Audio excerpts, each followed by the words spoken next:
are live. Welcome to my completely spoiler-free review of the 1989 video game Crackdown. That's as close as I can get to how they say it at the title screen. This is included in the SEGA Genesis / SEGA Mega Drive Classics, which I still own on Steam because I bought it before they removed it from the store. I'm hoping to manifest that at some point it will be available on the store again. So far I've really enjoyed the games I've played from there. I am not going to go over all of the things of the... before I... So I mentioned, mention spoilers. Yeah, absolutely love this game, and as far as I can tell, this was not really given an age rating. The video was going to be PG-13. Since this is an arcade-style game, I am not going to go over all of the,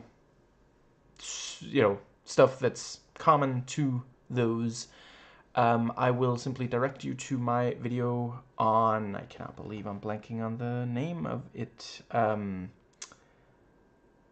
Space Harrier 2, that's it, video, where I start by talking about those. So, yeah, if I'm saying something in the rest of this video that makes no sense to you, it might be, if you don't watch that, or you don't know the traits common to those. Yeah. Now, let's see the, right, and yeah, I am going to judge this game based on, arcade games from 1989, arcade-style games from 1989, not, stuff that's brand new. So, the plot. You know how recently we've been hearing multiple stories about people falling in love with their AI? This game was not made by one of those people. This has somewhat more of a skepticism, I suppose you could say, towards the benefits of such. Although I suppose they don't call it an AI. They don't call it an artificial intelligence. They call it an artificial life form.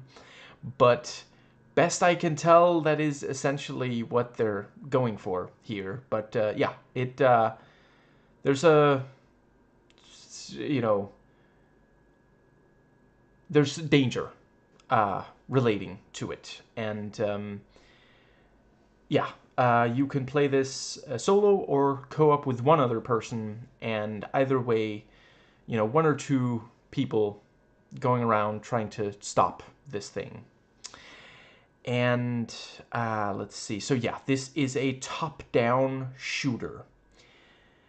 And let's see. Yeah, it uses really well the fact that,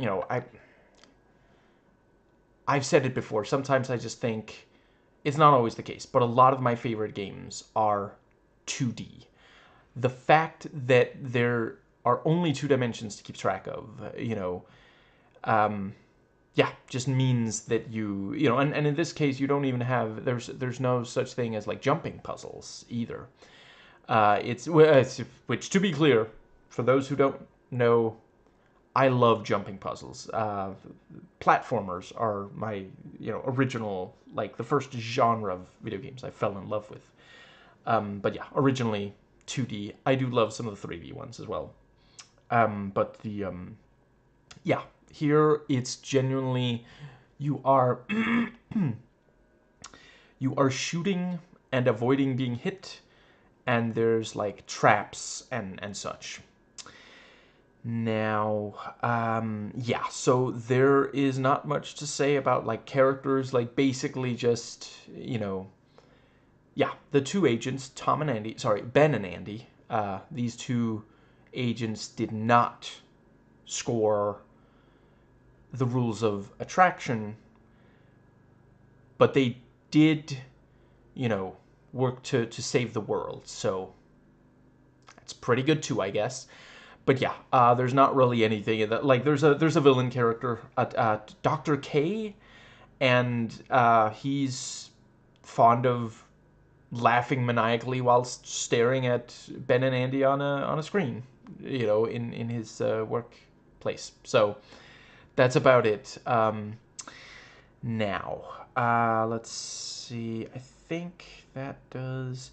Yeah. So, yeah, the controls are very, very simple. You basically you have two different types of projectile you can fire.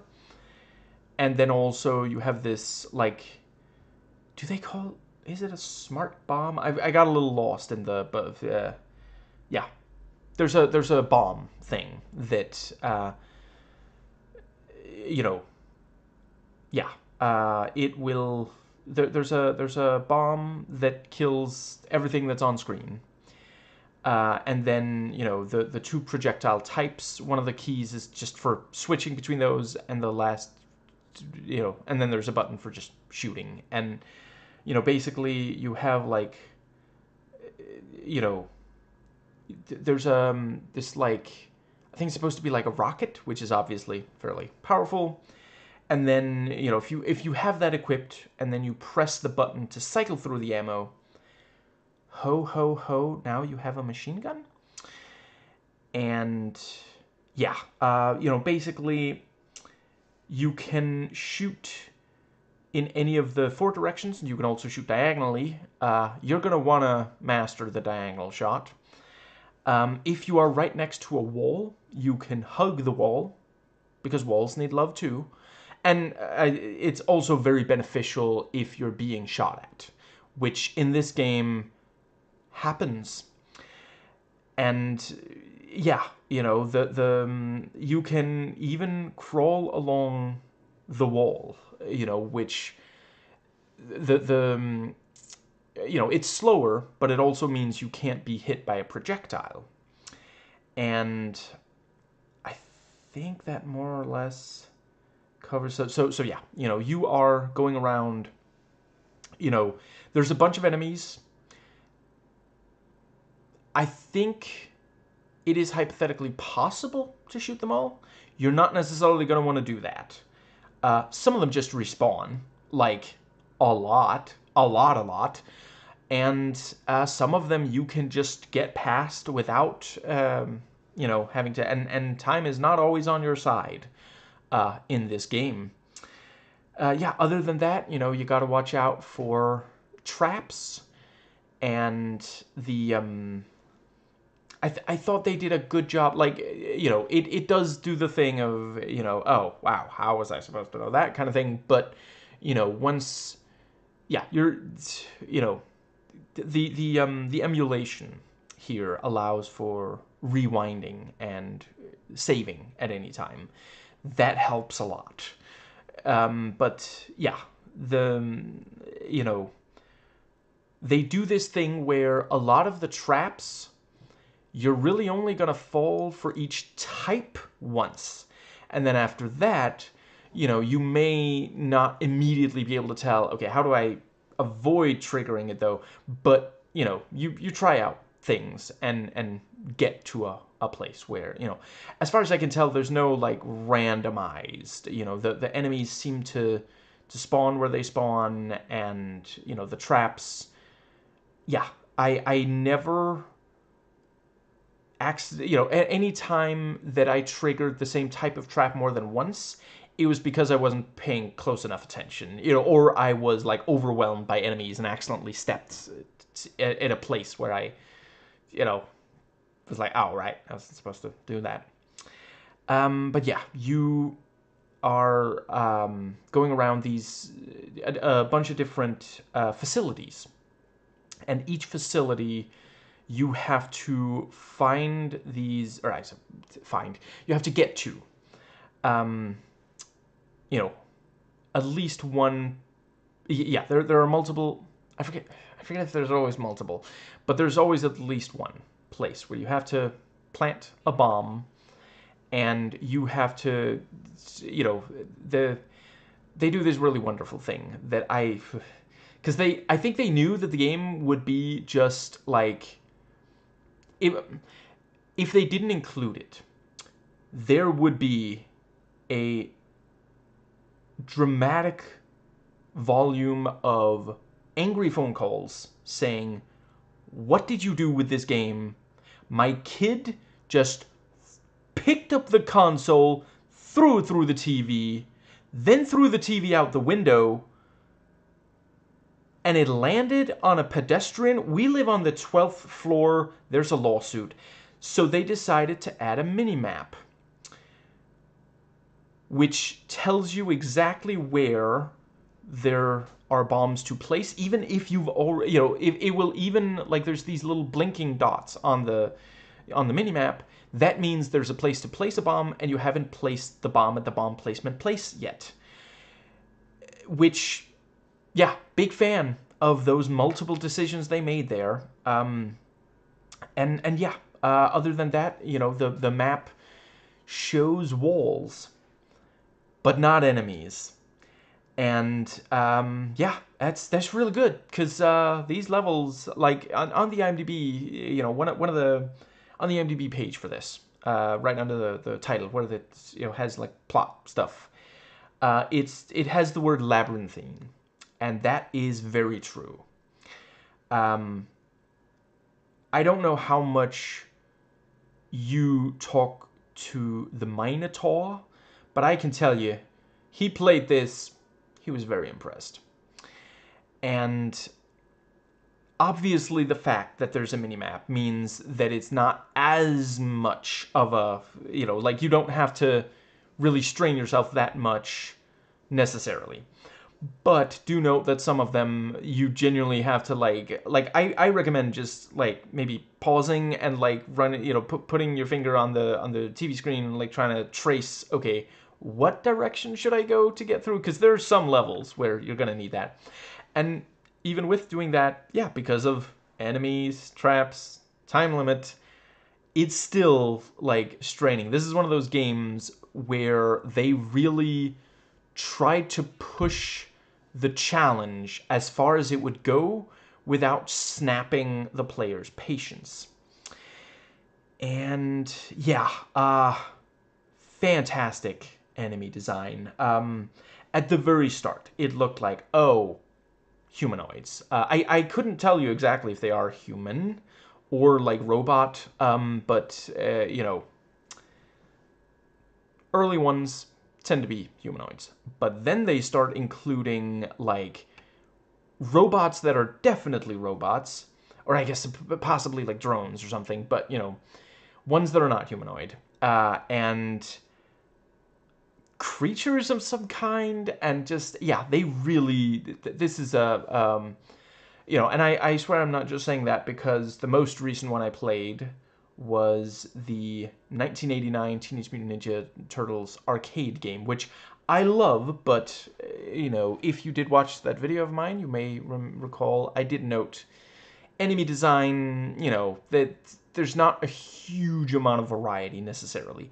Here, like, they really, I think the only thing you could say is that the size doesn't vary that much.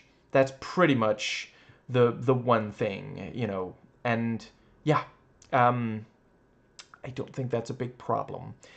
But I am not going to give away some of the later ones. I'll just say they're really, really cool. And there were some fun sci-fi concepts that they managed to fit in there, where it was like, I mean, I don't even really know exactly what that enemy did, but I'm glad it's in the game. That was a really cool, death animation, honestly. Yeah, the AI for enemies, obviously, limited by the time or whatever, they did a good job. Some of the really early enemies might just stand in place. Some of them will patrol, and you're definitely gonna wanna, very early on. This, I swear, some games from this time just really nailed the very first level. You're not gonna realize it while you're playing it, but in retrospect, it's like, oh wow, that was actually, like, it's not quite a tutorial level, but it's a good level for giving you, like, you realize some important things about the game.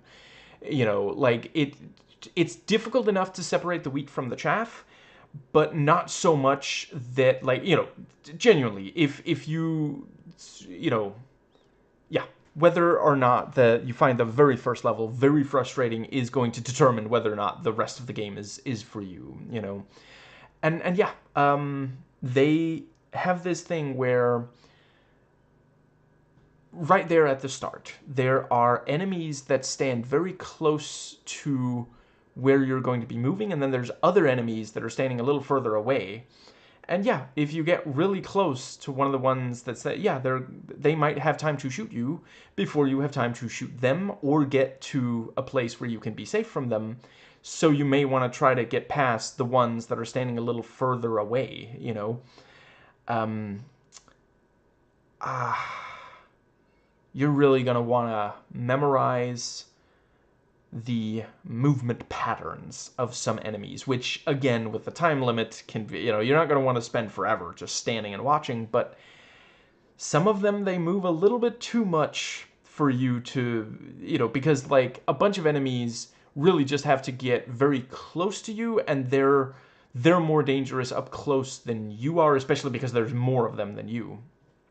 The short range attack is perfectly fine. It can really come in handy sometimes. But yeah, there's an enemy that jumps around in a way that at first seems very unpredictable, but you can learn the pattern, and yeah, it really provides a challenge, because, like, yeah, you have range on it. It's, you know, at least one of these enemies can't actually shoot back at you, but it moves faster, so you can't outrun it. And if you just stand and try to shoot, it might get close because of the weird angle. That's just, yeah, really, really nicely done.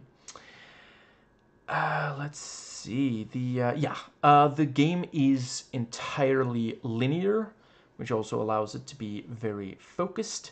It has a decently effective atmosphere for the obvious limitations of the time, but, like, it genuinely did feel like, wow, this is not a very friendly place for, let's see, what did it say? Special agents, special service agents, you know, and yeah, since these are facilities run by the bad guy, yeah, there's enemies all over the place, you know, and traps and dangers, like environmental hazards and such. Yeah, fairly limited in the way of cutscenes, but I did appreciate there is a little bit. Every so often when you complete a cluster of levels, there'll be this short cutscene that, you know, gets across, yes, you are making progress. And that's one of those things, you're not necessarily going to memorize all the number, you know, level numbers and such. So if this takes you multiple plays to get through, you know, as soon as you see a new cutscene, it's like, oh, wow, we're really getting somewhere. Yeah, the graphics, yeah, I'm just gonna stop saying limited by the time because, yeah, obviously. But they do a good job of using all of the colors available to them, and I quite appreciate it. Like, there's a level where you're on top of a skyscraper at night, and, like, yeah, it genuinely felt like, yeah, it's like big city, you know, seen from above at night, kind of. And, you know, then other places are these, like, you know, what did Ebert call them? Flame factories, you know, where everything is dangerous. Yeah, the audio is quite good. Each time something is hit, whether it's, you know, yeah, hit and injured or killed, you can tell from the audio. And certain attacks, both yours and the enemies, also have really awesome sound. Yeah. The music does a good job of keeping you on your toes, and also it speeds up, and I think maybe also changes slightly otherwise when there's very little time left. I think this is a good place to talk about. So I've mentioned a time limit on a non-zero number of occasions in this video, and the thing is, I think we can all appreciate that Baby Groot has made progress recently. He really is trying. He's still very excitable. He has learned the difference between the two buttons on the explosive that you're running around placing. He knows not to press the one that makes it explode immediately. He understands that it's the other one that triggers the time limit. However, because he's a little overeager, he does start every single level by immediately pressing the one that starts the countdown. That is something that was slightly goofy, because apparently, as far as I can tell, no, it's your explosives blowing up even if you haven't placed any, they're gonna blow up when the time limit, but I mean, games like these, I certainly appreciate. This game would not be anywhere near as challenging without the time limit. I don't know if they always, figured that the time limit should start at the start of the level, or, I wouldn't rule out that maybe at one point they tested to see, well, what if we just have the time limit start once one bomb is placed or something, and then they were like, that's not actually quite enough challenge. So but yeah, it's also very fun. It's kind of addictive to play. You constantly want to, yeah. And the replayability is not enormous. There is local, yeah, I forget if it might also have now with the since it's digital store, it's possible that there are international leaderboards. I did not check, but I wouldn't rule that out, certainly. But the what was the other thing with that? Replayability. The it does have multiple difficulty settings. I didn't count exactly, but yeah, several, and they do a good job of making it that there is difference between them, and even on the easiest, it's somewhat more accessible. It's not like a walk in the park if you haven't played games like this before,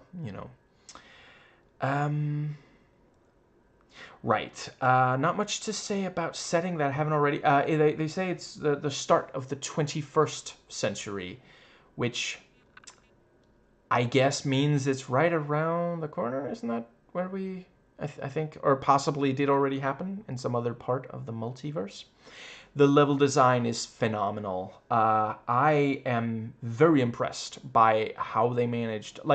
No two levels genuinely just feel like, oh, this is like a reskin, and there's a decent enough. I'm not going to give away the exact number, but yeah, decent number of levels, and genuinely they managed to make them distinct in appearance, in how you get through them and such.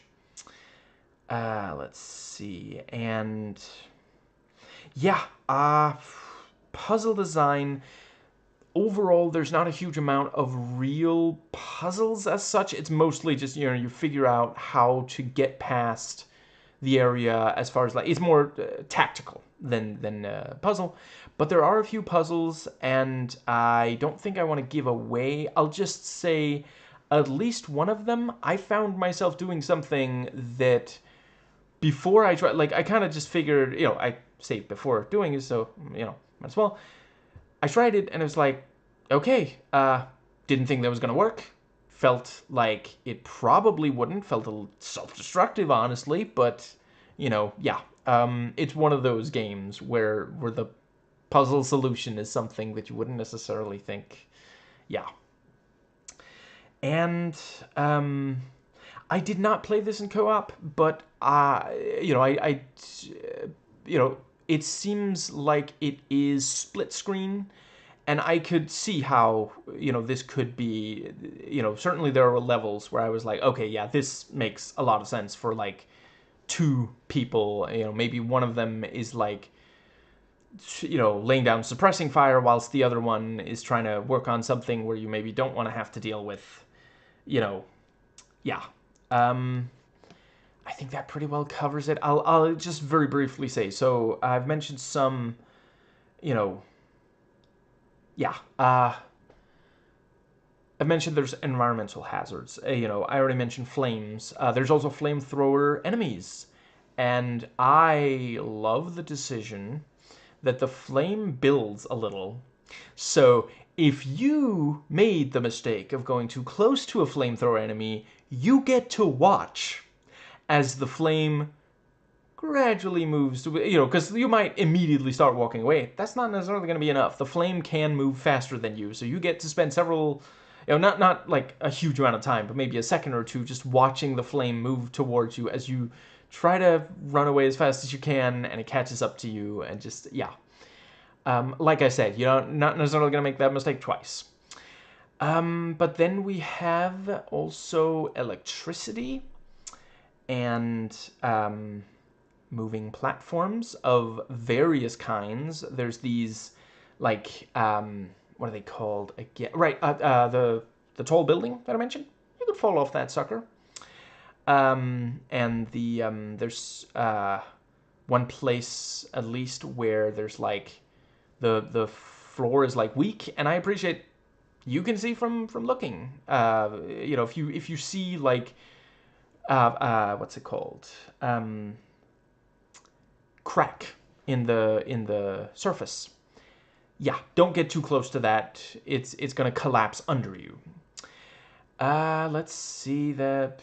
Yeah, there's what are those called again? Crap. Yeah, those conveyor belts. That's it. Yeah, you're gonna wanna watch where it takes you, because it wasn't necessarily made for you to walk on. Yeah, you might fall off something, possibly into some molten lead, if you're not careful. But they do that thing where, if you walk in the opposite direction of it, then you can essentially stand still there. And that can mean, and you can walk back off it, a lot of the time. But yeah, you're going to want to watch carefully. Yeah, I think that might just about cover it. I feel like there's one more thing, maybe. Let's see.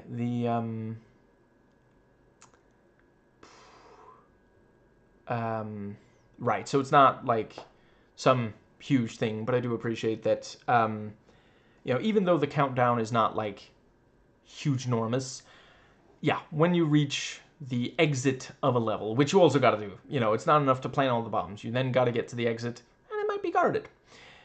You have to, yeah. Once you get to the exit, the timer will just count down to 0 within like a second or two, even if there was like a bunch of time left on there. I think that might just about cover. Yeah, just thoroughly enjoyed. It's really no wonder that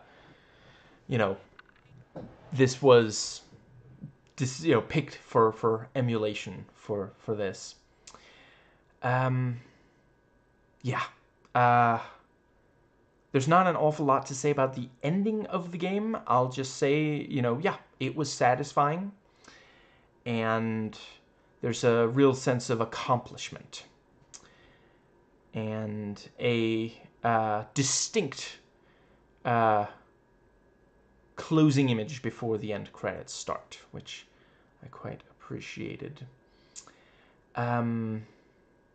Yeah, just, they do a really good job making it as challenging as it can be, with overall relatively few things that the player has to keep track of. That's one of those things, when they're, the higher number of things the player has to keep track of, the more, overall complex it's going to get. But without a lot of things in that regard, then they can add in a lot. Like I said, there's environmental stuff. There's the time limit. There's the labyrinth layout. There's enemies. All of this stuff. You also gotta be careful not to waste ammo. Yeah. I think that does cover everything. Yeah. This is a solid 8. New, specially made for the situation time bombs planted by player characters out of 10.